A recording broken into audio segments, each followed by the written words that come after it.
Channel subscribe करा, smart बना, नोटिफिकेशनसाठी bell आयकॉनवर क्लिक करा.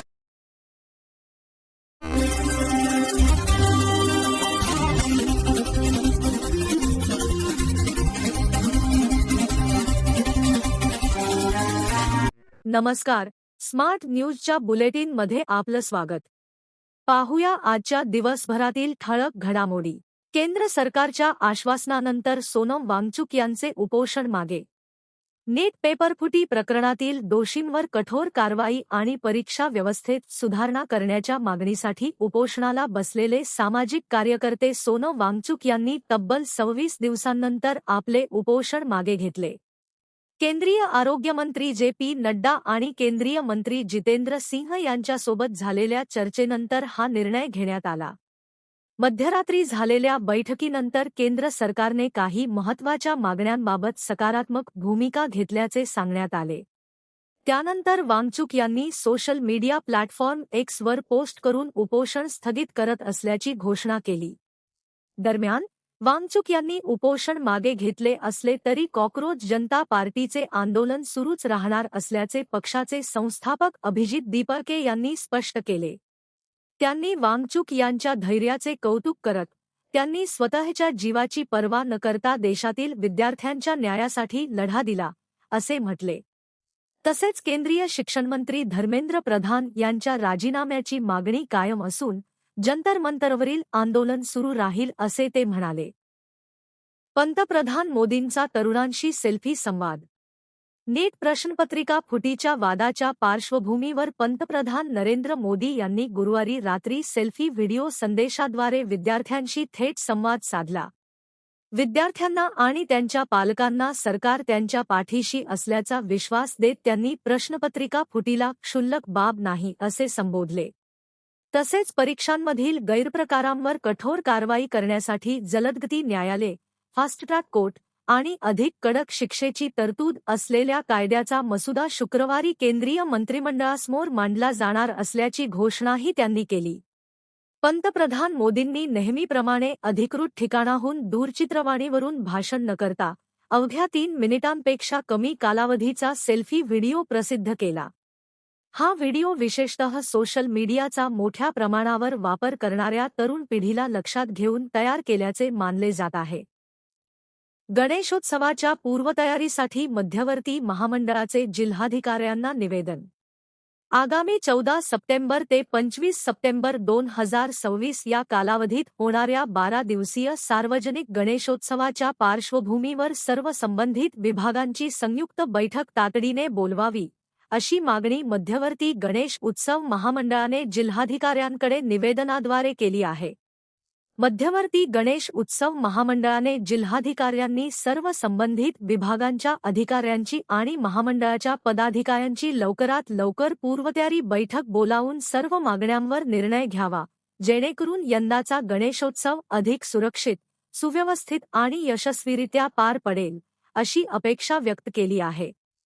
यावेळी महामंडळाचे अध्यक्ष रमाकांत कोंडुस्कर, कार्याध्यक्ष रणजित चव्हाण पाटील, कार्यकारी सचिव आनंद आपटेकर, संपर्क प्रमुख विकास कलडगी, उपाध्यक्ष सागर पाटील, सरचिटणीस महादेव पाटील, तसेच सुनील बोकडे, प्रसाद मरगाडे, दुर्गाप्रसाद जोशी आणि इतर पदाधिकारी उपस्थित होते. काँग्रेस विरोधात बेळगावात भाजपचे आंदोलन. नीट परीक्षा गैरव्यवहाराच्या निषेधार्थ सुरू असलेल्या विद्यार्थी आंदोलनाच्या नावाखाली पंतप्रधान मोदींचा अवमान, देशविरोधी घोषणा आणि भाजप आमदारावर अंडी फेकून हल्ला करण्याचा प्रयत्न झाल्याच्या घटनांचा निषेध करत भाजपने आंदोलन केले. यावेळी बोलताना भाजप राज्य उपाध्यक्ष अनिल बेनके म्हणाले की दिल्लीत सुरू असलेल्या आंदोलनात काँग्रेस आपली पोळी भाजून घेत आहे. तसेच देशविरोधी घटकांचे फोटो वापरून आंदोलन केले जात आहे. विद्यार्थ्यांनी स्वतःवरील अन्यायासाठी आंदोलन करावे, त्याला आमचा विरोध नाही. परंतु देशविरोधी कृत्ये केली जात आहेत. बेळगावातही काल झालेल्या आंदोलनात पंतप्रधान मोदींविरोधात अपशब्द वापरण्यात आले. बेळगावात पंतप्रधान मोदींविरोधात आणि स्वातंत्र्याची मागणी करणाऱ्या घोषणा दिल्यास खपवून घेणार नाही, असा इशारा त्यांनी दिला. माजी आमदार महांतेश कवटगीमठ आणि भाजप नेत्यांनी जिल्हाधिकाऱ्यांना निवेदन देऊन आंदोलनाच्या नावाखाली देशविरोधी विधाने व घोषणा देणाऱ्यांची व्हिडिओ क्लिपद्वारे ओळख पटवून त्यांच्यावर कारवाई करण्याची मागणी केली. यापूर्वी भाजप कार्यकर्ते काँग्रेस भवनाला घेराव घालण्यासाठी निघाले असता पोलिसांनी त्यांना अडवले. यामुळे पोलीस आणि आंदोलकांमध्ये जोरदार बाचाबाची झाली. बॅरिकेड्स बाजूला सारून काँग्रेस भवनाकडे मोर्चा नेणाऱ्यांना रोखण्यात पोलिसांना अखेर यश आले. यावेळी भाजप कार्यकर्ते सहभागी झाले होते. ब्राह्मण समाज ट्रस्टच्या वतीने विद्यार्थ्यांना शैक्षणिक सहायता वितरण. बेळगाव जिल्हा ब्राह्मण समाज शैक्षणिक ट्रस्टच्या वतीने विद्यार्थ्यांसाठी आर्थिक सहायता वितरण उपक्रम नुकताच पार पडला. यामध्ये विद्यार्थ्यांना आर्थिक मदतीच्या धनादेशांचे वितरण करण्यात आले. ट्रस्टचे अध्यक्ष राम भंडारे यांच्या हस्ते धनादेशांचे वितरण झाले. या उपक्रमांतर्गत विविध अभ्यासक्रम शिकणाऱ्या 20 विद्यार्थ्यांना 3.5 लाख रुपये आर्थिक मदतीचे वितरण झाले. यावेळी व्यासपीठावर ट्रस्टचे पदाधिकारी विलास बदामी, विलास जोशी, रमेश कुलकर्णी आदी उपस्थित होते. त्यांनी यावेळी बोलताना समाजातर्फे राबविण्यात येणाऱ्या उपक्रमांची माहिती दिली. धनादेश घेतलेल्या विद्यार्थ्यांनी यावेळी कृतज्ञता व्यक्त करणारे विचार व्यक्त केले. कार्यक्रमाला विद्यार्थी, पालक तसेच समाजातील विविध क्षेत्रातील मान्यवर निमंत्रित उपस्थित होते. आधार हॉस्पिटलच्या वतीने नेत्र चिकित्सा शिबिर संपन्न. सह्याद्री नगर येथील आधार हॉस्पिटलच्या वतीने मोफत नेत्र चिकित्सा शिबिराचे आयोजन करण्यात आले होते. याला नागरिक तसेच विद्यार्थ्यांचा उत्स्फूर्त प्रतिसाद लाभला. त्यामध्ये सुमारे 150हून अधिक जणांची नेत्र तपासणी करण्यात आली. नेत्रदर्शन doctor Agarwal eye care hospital यांच्या सहकार्याने हे तपासणी शिबिर घेण्यात आले. हॉस्पिटलचे नेत्रचिकित्सक डॉक्टर अवधूत वागळे आणि सहकार्यांनी या शिबिराचे संयोजन केले होते. शिबिराचे उद्घाटन दीप प्रज्वलन करून करण्यात आले. आधार शिक्षण संस्थेचे चेअरमन डॉक्टर डी.टी. बामणे यांनी यावेळी हॉस्पिटलमधील सुविधांची माहिती दिली. बामणे इन्स्टिट्यूट ऑफ फार्मसीचे प्राचार्य डॉक्टर एस. चंद्रशेखर, शिवबसव ज्योती होमिओपॅथिक मेडिकल कॉलेजचे उपप्राचार्य डॉक्टर एम. साणिकोप आदी उपस्थित होते. नेत्रदर्शनचे प्रतिनिधी प्रकाश यांनी याबाबत माहिती दिली. Doctor CT. पाटील यांनी स्वागत केले. डॉक्टर अस्मिता पाटील यांनी पाहुण्यांचा परिचय करून दिला. Doctor P. जयमोहन यांनी आभार मानले. कार्यक्रमाचे सूत्रसंचालन डॉक्टर मानसी चिंचणीकर यांनी केले. जायंट्स सखीचा महिला विद्यालयात प्रेरणादायी उपक्रम.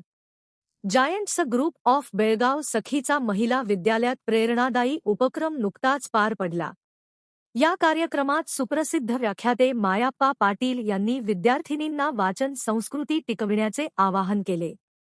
कार्यक्रमाच्या व्यासपीठावर सखीच्या अध्यक्षा Sulakshana Shinolkar, unit director Sanjay Patil, federation officer Sunil Mutkekar, महिला विद्यालयाचे मुख्याध्यापक कृष्णाजी पाटील तसेच फेडरेशन ऑफिसर अपर्णा पाटील यांची प्रमुख उपस्थिती होती. कार्यक्रमाच्या अध्यक्षस्थानी असलेल्या सुलक्षणा शिनोळकर यांनी आपल्या अध्यक्षीय भाषणात विद्यार्थिनींना मोबाईल आणि इंटरनेटचा योग्य वापर करत पुस्तकांशी मैत्री करण्याचा संदेश दिला. हा कार्यक्रम सखीच्या अध्यक्षा सुलक्षणा शिनोळकर यांच्या अध्यक्षतेखाली यशस्वीपणे पार पडला. यावेळी शीतल पाटील, राजश्री हसबे, दीपा पाटील, स्वाती फडके, अर्चना कंगराळकर, वैशाली भातकांडे, वरदा अंगडी, सुवर्णा काळे, सुलोचना कुटरे, शीतल नेसरीकर, नीलिमा करंजीकर तसेच इतर सखी सदस्य मोठ्या संख्येने उपस्थित होत्या. याचबरोबर स्मार्ट न्यूज मराठीचे आजचे बुलेटिन इथेच संपले. धन्यवाद.